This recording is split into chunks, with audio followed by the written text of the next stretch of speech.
살아가면서 고생하는지 아니면 내가 복된 삶을 살고 있는지 아마 알 것입니다. 성도가 고생하면요 구원은 받았지만 천국은 가겠지만 사실 이 땅에서는요 별로 좋은 일이 없을 겁니다. 그래서 우리의 삶의 체크를 제대로 해야 되겠지요. 하나님께서 우리를 찾아오셨는데 그리스도 예수로 찾아오셨습니다. 왜 오셨습니까? 우리와 항상 함께 하시기 위해서 오셨습니다. 그렇죠. 임마누엘로 오신 겁니다. 우리가 왜 예수 믿습니까? 항상 하나님과 함께하고 그분의 인도를 받기 위한 것이죠. 그래서 가장 중요한 게 뭐라고 생각합니까? 내 생각대로 살면 안 되는 겁니다. 내 생각대로 뭔가 되는 것 같아도 반드시 안 되게 되어 있습니다. 그래서 신앙생활은 너무 확실한 거죠. 훌륭한 일, 좋은 일을 했다 해도 그거 가지고는 안 됩니다. 하나님께서 우리에게 말씀하시고 응답 주시는 것, 하나님의 역사로 우리가 살아가야 되는 것이죠. 그래서 우리는요 이삭 집안의 일들을 보면서 우리의 삶의 상황을 청산하고 또 가장 중요한 것들을 회복해야 될 것입니다. 오늘 본문에 내 삶은 내가 잘 알고 또 잘할 수 있다고 착각하는 모습들을 보게 되는 것입니다. 이건 단순한 교훈이 아니지요. 오늘 이 집안의 문제가 바로 우리의 모습이라는 사실을 볼 수 있어야 될 것입니다. 왜 그렇습니까? 이 사람들이랑 우리랑 똑같은 아담의 후손들이기 때문에 그렇습니다. 그래서 우리의 모습을 보면서 사실은 바꿔야 될 것입니다. 뭘 바꿔야 됩니까? 먼저 자기 중심의 각인을 바꿔야 될 것입니다. 창세기 3장에 사단이 하와의 마음 상태를 잘 알고 물었잖아요. 하나님 말씀을 마음에 각인하지 않았던 이 하와의 상태를 알고 사단이 선악과에 대해서 질문한 겁니다. 하나님이 먹지도 말고 만지지도 말라고 하셨냐? 그랬더니 각인 안 된 상태에서 틀린 대답을 하잖아요. 먹으면 죽을까 하노라. 그렇게 대답을 했거든요. 그때 사단이 절대로 죽지 않는다며 유혹을 했습니다. 그런데 이 일이 지금도 벌어지는 일입니다. 그래서 우리가 구원받은 하나님의 자녀가 맞다면 모든 삶을 내 생각으로는 절대 안 되게 되어 있습니다. 불신자는요 도리 없습니다. 자기 생각대로 살아갈 수밖에 없잖아요. 우리는 절대 그렇게 살면 안 되는 것이죠. 우리 생각대로 살지 말라고 하나님께서 우리를 부르신 겁니다. 그런데 오늘 이삭을 보세요. 에서를 축복하려고 했는데 그게 자기 생각이었거든요. 하나님은 분명히 창세기 25장에서 작은 아들을 선택하셨잖아요.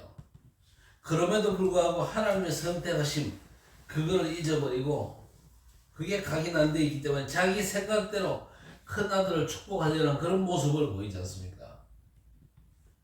인간은요 각인된 자기 생각대로 행동하거든요. 그래서 오늘 말씀이 내게 각인되도록 말씀을 받게 되시기를 바랍니다. 안 그러면요 내 생각대로 할 수밖에 없는 겁니다.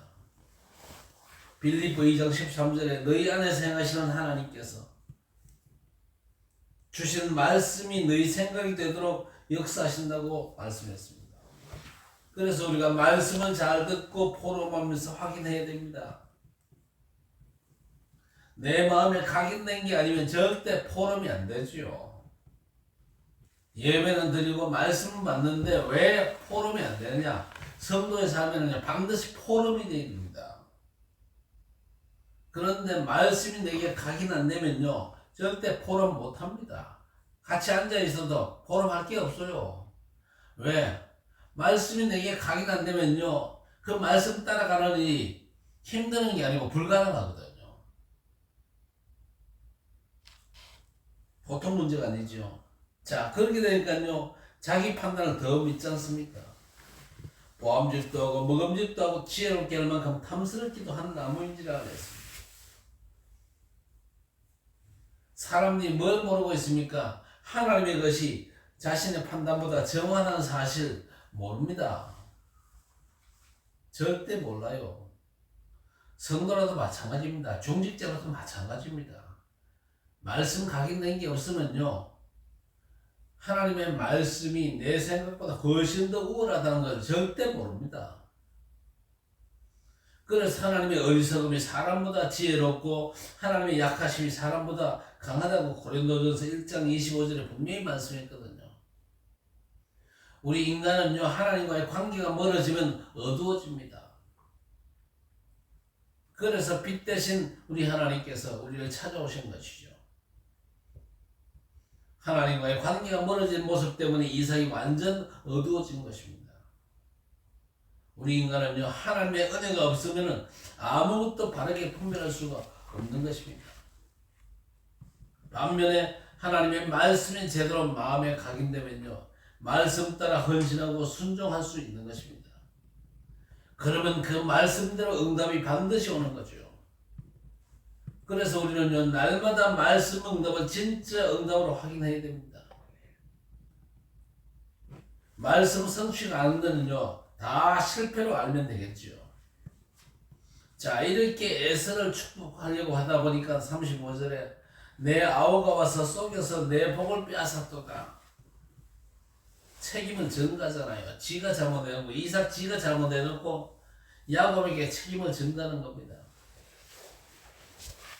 본인이 말씀을 무시하고 에서에게 축복하려다가 그 잘못한 부분을 야곱에게 전가는 모습이잖아요. 그런데 이 모습은 바로 창세기 3장 12절의 모습입니다.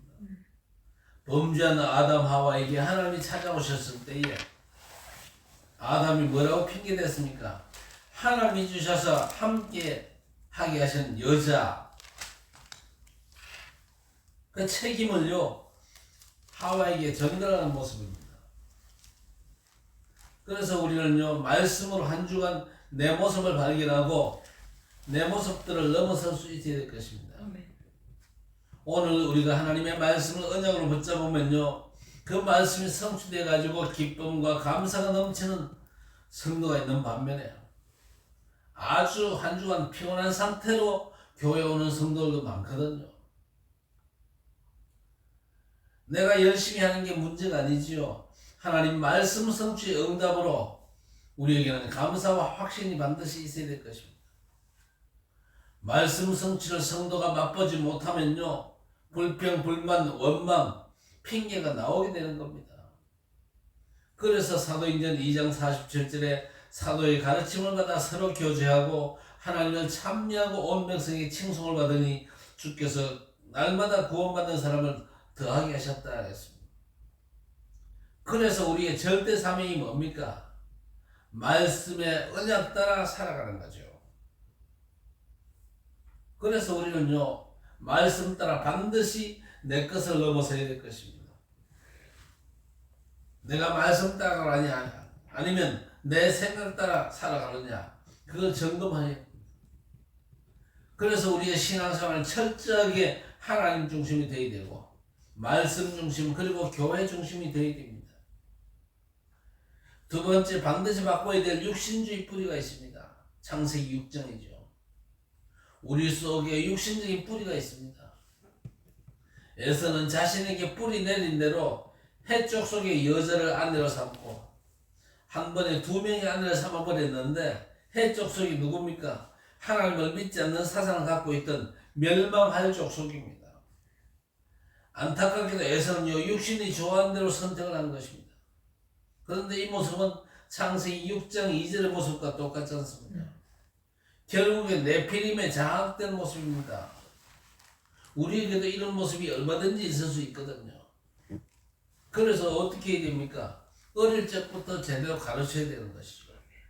마땅히 행하기를 아이에게 가르치라고 했습니다.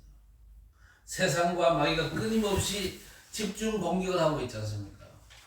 예서는 분명히 하나님의 말씀을 들었습니다만은요, 그 가슴 속에 뿌리 내린 것은 말씀이 아니고 이방 사상이었습니다.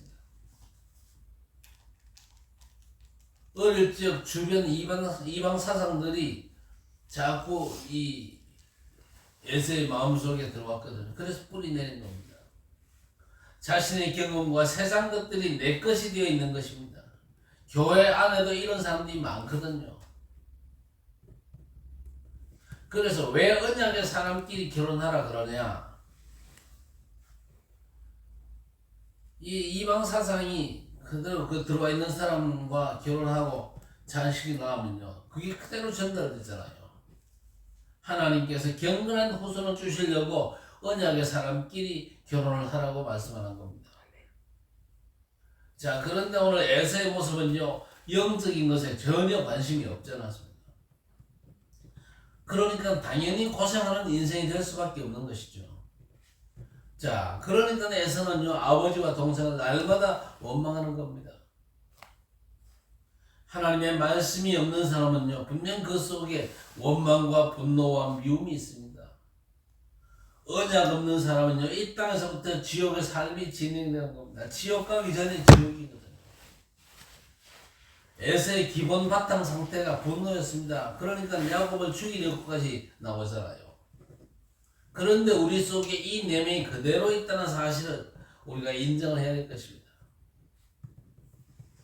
그래서 지금요, 에서가 야곱을 죽여가지고 가슴 속에 한을 풀려고 나오고 있습니다. 자, 만약에 에서가 동생 야곱을 죽이면 한이 풀리겠습니까? 원수를 갚고 사람을 죽이면요, 오히려 더 한이 맺히게 되는 겁니다. 그런데 잘못된 생각 가지고 끊임없이 보복하고 원수 갚는 일들이 진행되고 있습니다. 하나님의 은혜를 받아야만 한이 풀리지요. 그래서 우리 인간에게는요, 하나님의 은혜가 절대적으로 필요한 것입니다. 자, 그런데 오늘 에서는요, 돌이킬 수 있는 기회조차도 상실해 버렸습니다. 돌이키는 것은요, 하나님의 은혜로만 되는 것이지 내 결심으로 되는 게 절대 아닙니다. 후회와 회개는 다른 거잖아요. 후회가 뭐냐? 돌이킬 수 있는 기회를 상실한 게 후회입니다. 이 베드로는요, 하나님의 은혜를 회개했습니다만은요, 가룟 유다는 후회하고 자살을 해버렸습니다. 오늘 에서 또한 인간적인 욕심으로 회개할 수조차 없었지요. 말씀을 받을 때 내 마음속에 성령께서 역사하심이 있어야 될 것입니다.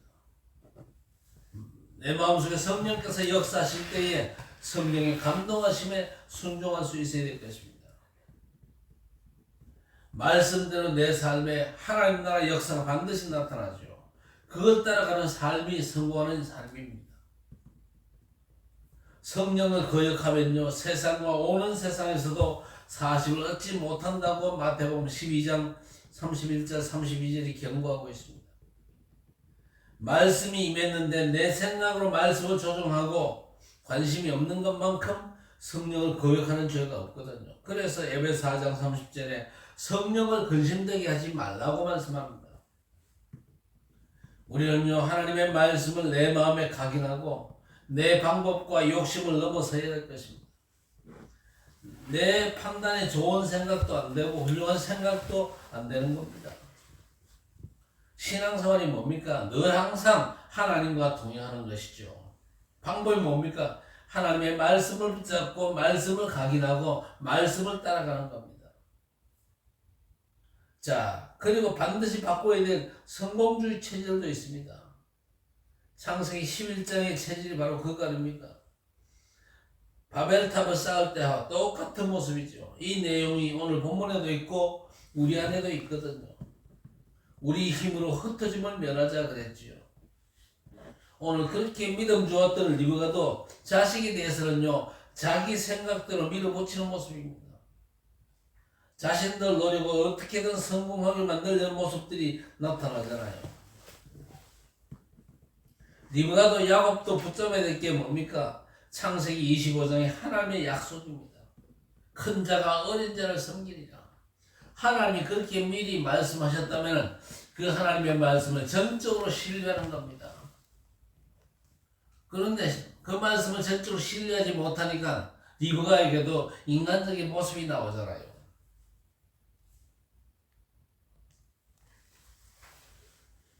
사람의 몸부림으로 노력하다 보면은 뭔가 되는 것처럼 생각하고 따라가는 그 체질 가지고는 절대 안 되게 되어 있습니다. 우리는 하나님의 언약 성취의 역사를 실제로 의지하는 체질로 치유되어야 될 것입니다. 하나님이 약속을 주셨잖아요. 그 약속을 믿고 하나님의 약속이 성취되기를 기대하면서 하나님께 물어봐야 될 거 아닙니까? 이런 상황에서는 어떻게 하면 좋겠습니까? 물어봐야 될 것인데 도무지 안 물어보지요. 자기 판단대로 행동하는 리브가의 모습을 볼 수 있잖아요. 그게 인본주의지요. 인본주의는 결국 고생할 수밖에 없는 것입니다. 오늘 44절에 보니까 내 형의 노가 풀리기까지 몇 날 동안 외삼촌 집에 머물러 있으라 그랬죠. 그러면서 인본주의를 썼지만요. 결국 리브가는요. 끝까지 야곱을 보지 못하고 고생하죠. 하나님은 언제나 하나님의 뜻대로 행하십니다. 그래서 예수께서 고생하는 자들에게 목자 이런 양같이 유리방어한다고 말씀하셨죠. 그리고 수고하고 무거운 짐진 자라고 말씀하셨습니다. 그래서 하나님의 말씀이 없으면요 결국 수고하고 무거운 짐을 지는 겁니다. 그래서 우리는요 하나님의 말씀에 익숙해지고 말씀에 친숙해져야 될 것입니다. 오늘 한 가족 4명이 각각의 생각을 가지고 자기 방식으로 몸부림치고 이상한 짓을 했지만요 하나님은 상관없이 말씀을 성취하고 계십니다. 하나님 주신 약속이 뭡니까? 창세기 12장이 1차적인 약속입니다. 그리고 마태복음 28장과 사도행전 1장이 궁극적인 약속입니다. 우리에게 믿음과 말씀 각인으로 복을 먼저 주시는 것이죠. 그래서 우리가 언약 안에 있기만 하면요 나타나는 축복이 뭡니까? 불신자가 뭔 짓을 해도 하나님은 우리를 눈동자처럼 여기고 지키시기에 우리는 절대 망할 수가 없는 것입니다. 이게 하나님의 기본적인 약속입니다. 오늘 우리가 이삭의 가족들이 너무 언약과 상관없이 이상하게 살아가는 모습을 봤습니다. 자, 그런데 우리도 그들과 똑같은 체질이고 그들이 가는 길을 똑같이 가고 있다 보면 거의 틀림없거든요. 자, 그런데 우리가 그대로 간다면요 이들과 같은 일을 당하고 고생할 수밖에 없기 때문에 이제 그 방법, 그 삶을 포기해야 됩니다. 이미 우리에게 체질되었던 것들이기 때문에 뭐 한꺼번에 없앨 수는 없지만요 새롭게 하면 될 것입니다. 뭘로? 말씀 묵상과 말씀 누림과 말씀 집중으로 복음 말씀의 흐름을 찾아내서 집중하고 거기에 내 삶을 올인을 해야 될 것입니다. 이게 가장 쉬운 방법이죠. 그래서 우리는 매일 복음 묵상으로 잘못된 각인을 넘어서고 묵상된 걸 삶에서 누리면서 잘못된 뿌리를 넘어서고 복음 말씀 집중으로 잘못된 체질을 극복할 수 있게 되기를 바랍니다. 묵상과 누림 집중입니다. 24시 이게 돼야 될 것인데 시작은요 한 10분만 해도 괜찮습니다. 한 10분만 말씀에 제대로 집중해도 우리 각인이 얼마든지 바뀌어질 수가 있을 것입니다. 내 체질대로 하는 게 편한 게 아닙니다. 말씀 따라가는 게 오히려 편하고 우리에게 유익되는 것입니다. 그래서 고린도전서 2장 2절에 바울 사도의 고백입니다. 예수 그리스도와 그가 십자가에 못 박히신 것 외에는 그 어떤 것도 알지 않기로 작정했다 했습니다. 우리에게는요 내 좋은 생각이 필요한 게 아닙니다. 내 노력이 필요한 것도 아니지요. 말씀으로 임하시는 하나님의 나라의 것으로 살아야 될 것입니다. 이 부분들을 붙잡고 잘못된 것들을 넘어서는 응답받고 우리에게 돌아오는 하나님의 축복된 응답을 찾아내는 그런 성도들로 오늘도 하나님 앞에 설 수 있기를 주의 이름으로 간절히 축원합니다. 하나님 아버지 감사합니다. 우리에게 잘못된 각인들이 있다는 사실을 분명히 깨닫게 하시고 나 중심과 또 육신 중심 또 세상 성공 중심의 잘못된 각인들을 넘어설 수 있도록 하나님의 말씀을 제대로 받을 수 있는 주의 백성들 되게 해 주옵소서. 그야말로 말씀을 묵상하고 말씀을 누리고 말씀 집중 24시의 목표를 향해서 믿음으로 도전하는 언약의 백성들 되게 해 주옵시기를 원합니다. 하나님께서 먼저 약속하셨기에 그 약속의 성취를 기대하면서 하나님께서 어떻게 우리의 삶을 인도하시는가를 온전히 집중하면서 하나님의 세밀하고 완전한 인도받는 주의 백성들이 일어날 수 있도록 도와주셔서 그야말로 하나님께서 우리와 함께 하시고 함께 하시는 하나님께서 우리의 삶을 하나님의 뜻대로 이끄시는 놀라운 축복의 응답을 주의 백성들이 누리면서 그야말로 복음의 증인으로 모든 삶의 현장에 전도자로 세워질 수 있도록 우리 하나님 역사하여 주시옵소서. 캠프를 앞두고 있습니다. 캠프를 위해서 기도하면서 그야말로 하나님께서 예비하신 사람을 마음에 두고 기도하면서 하나님의 인도받다가 완전히 어둠의 현장에 복음의 빛을 발하는 캠프 인생을 살아갈 수 있도록 주의 백성들의 삶을 인도해 주시옵소서.